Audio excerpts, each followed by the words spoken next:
अथ श्रीदुर्गाकवचम्। ॐ अस्य श्रीचण्डीकवचस्य ब्रह्मा ऋषिः अनुष्टुप् छन्दः चामुण्डा देवता अङ्गन्यासोक्तमातरो बीजं दिग्बन्धदेवतास्तत्त्वं श्रीजगदम्बा प्रीत्यर्थे सप्तशती पाठाङ्गत्वेन जपे विनियोगः। ॐ नमश्चण्डिकायै। मार्कण्डेय उवाच ॐ यद्गुह्यं परमं लोके सर्वरक्षाकरं नृणां यन्न कस्यचिदाख्यातं तन्मे ब्रूहि पितामह। ब्रह्मोवाच अस्ति गुह्यतमं विप्र सर्वभूतोपकारकं देव्यास्तु कवचं पुण्यं तच्छृणुष्व महामुने। प्रथमं शैलपुत्री च द्वितीयं ब्रह्मचारिणी तृतीयं चन्द्रघण्टेति कूष्माण्डेति चतुर्थकं पञ्चमं स्कन्दमातेति षष्ठं कात्यायनीति च सप्तमं कालरात्रीति महागौरीति चाष्टमं नवमं सिद्धिदात्री च नवदुर्गाः प्रकीर्तिताः। उक्तान्येतानि नामानि ब्रह्मणैव महात्मना अग्निना दह्यमानस्तु शत्रुमध्ये गतोरणे विषमे दुर्गमे चैव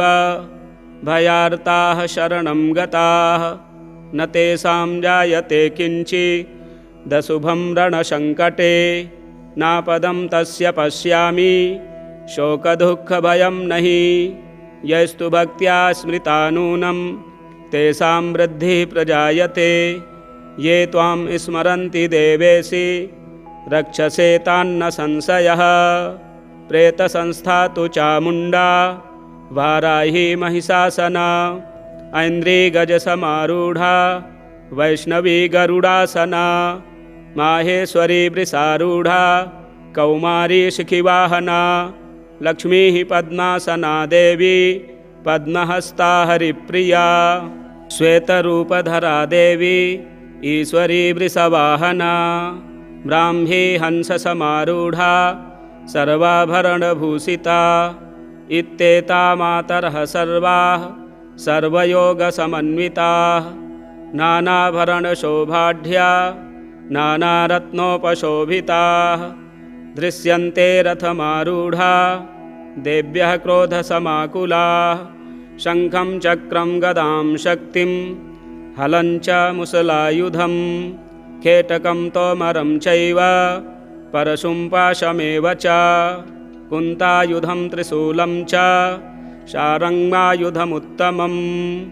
दैत्यानां देहनाशाय भक्तानामभयाय च धारयन्त्यायुधानीत्थं देवानां च हिताय वै। नमस्तेस्तु महारौद्रे महाघोरपराक्रमे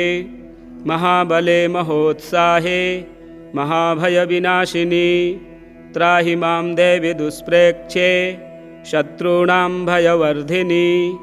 प्राच्यां रक्षतु मामैन्द्री आग्नेयामग्निदेवता दक्षिणे अवतु वाराही नैऋत्यां खड्गधारिणी प्रतीच्यां वारुणी रक्षेत् वायव्यां मृगवाहिनी उदीच्यां पातु कौमारी ऐशान्यां शूलधारिणी ऊर्ध्वं ब्रह्माणि मे रक्षे दधस्ताद्वैष्णवी तथा एवं दश दिशो रक्षेत् चामुण्डा शववाहना जया मे चाग्रतः पातु विजया पातु पृष्ठतः अजिता वामपार्श्वे तु दक्षिणे च पराजिता शिखामुद्योतिनी रक्षे धूमामूर्ध्नि व्यवस्थिता मालाधरी ललाटे च भ्रुवौ रक्षेद् यशस्विनी त्रिनेत्रा च भ्रुवोर्मध्ये यमघण्टा च नासिके शङ्खिनी चक्षुषोर्मध्ये श्रोत्रयोर्द्वारवासिनी कपोलौ कालिका रक्षेत् कर्णमूले तु शाङ्करी नासिकायां सुगन्धा च उत्तरोष्ठे च चर्चिका अधरे चामृतकला जिह्वायां च सरस्वती दन्तान् रक्षतु कौमारी कण्ठदेशे तु चण्डिका घण्टिकां चित्रघण्टा च महामाया च तालुके कामाक्षी चिबुकं रक्षेत् वाचं मे सर्वमङ्गला ग्रीवायां भद्रकाली च पृष्ठवंशे धनुर्धरी नीलग्रीवा बहिः कण्ठे नलिकां नलकूबरी स्कन्धयोः खड्गनी रक्षेत् बाहू मे वज्रधारिणी हस्तयोर्दण्डिनी रक्षे दम्बिका चाङ्गुलीषु च नखाञ्छुलेश्वरी रक्षेत् कुक्षौ रक्षेत् कुलेश्वरी अस्तनौ रक्षेन्महादेवी मनः शोकविनाशिनी हृदये ललिता देवी उदरे शूलधारिणी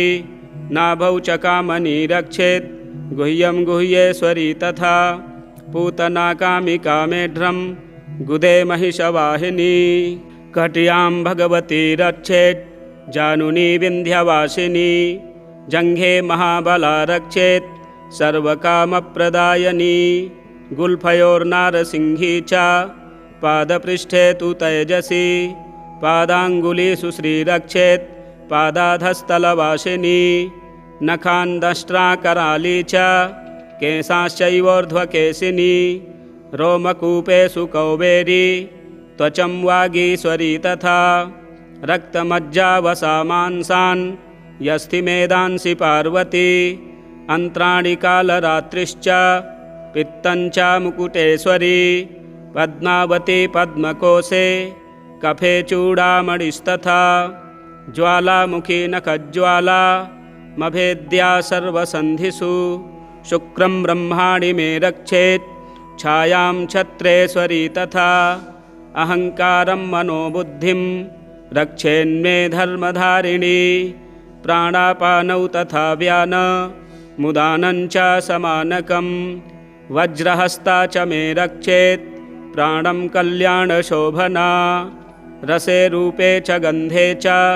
शब्दे स्पर्शे च योगिनी सत्त्वं रजस्तमश्चैव रक्षेन्नारायणी सदा आयु रक्षतु वाराही धर्मं रक्षतु वैष्णवी यशः कीर्तिं च लक्ष्मीं च धनं विद्यां च चक्रिणी गोत्रमिन्द्राणि मे रक्षेत् पशून् मे रक्ष चण्डिके पुत्रान् रक्षेन्महालक्ष्मी भार्यां रक्षतु भैरवी पन्थानां सुपथा रक्षेन् मार्गं क्षेमकरी तथा राजद्वारे महालक्ष्मीर्विजया सर्वतः स्थिता रक्षाहीनं तु यतस्थानं वर्जितं कवचेन तु तत्सर्वं रक्ष मे देवी जयन्ती पापनाशिनी पदमेकं न गच्छेत्तु यदीक्षेक्षुभमात्मनः कवचेनावृतो नित्यं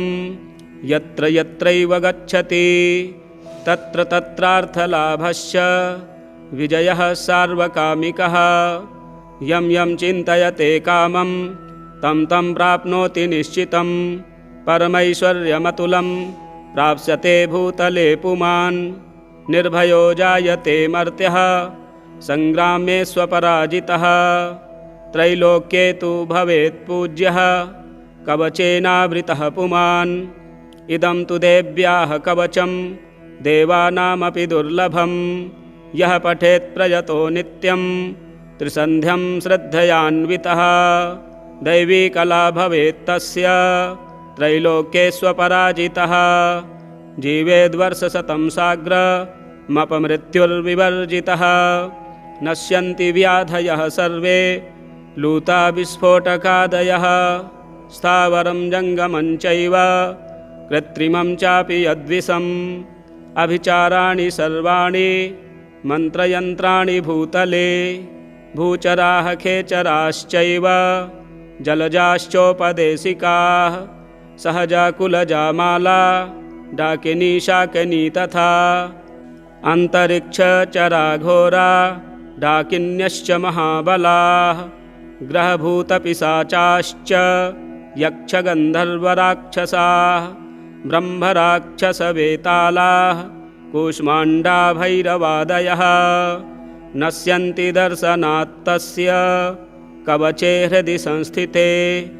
मानोन्नतिर्भवेद्राजस्तेजो वृद्धिकरं परं यशसा वर्धते सोऽपि कीर्तिमण्डितभूतले जपेत् सप्तशतीं चण्डीं कृत्वा तु कवचं पुरा यावद्भूमण्डलं धत्ते सशैलवनकाननं तावत्तिष्ठति मेदिन्यां सन्ततिः पुत्रपौत्रिकी देहान्ते परमं स्थानं यत्सुरैरपि दुर्लभं प्राप्नोति पुरुषो नित्यं महामायाप्रसादतः लभते परमं रूपं शिवेन सह मोदते। ॐ जय जय श्री जगदम्बार्पणमस्तु।